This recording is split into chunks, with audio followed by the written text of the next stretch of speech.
Saudara, hujan badai terjang Kabupaten Aceh Tenggara. Akibatnya seng Masjid Al-Jihad Lawi Sigala-Gala dan rumah di Desa Lawi Sigala Barat, Kecamatan Lawi Sigala-Gala berterbangan pada Selasa 28 Februari 2023 sore.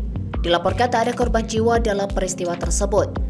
Hujan deras diiringi angin kencang menyebabkan 13 lembar seng Masjid Al-Jihad Lawi Sigala-Gala dan atap seng rumah di Desa Lawi Sigala Barat berterbangan, ujar Camat Lawi Sigala-Gala Dani Ramadhani SSTP.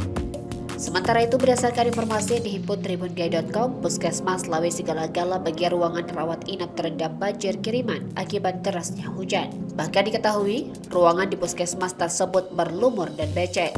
Dari Aceh Tenggara, Asnawi Lui, Tribun Gayo.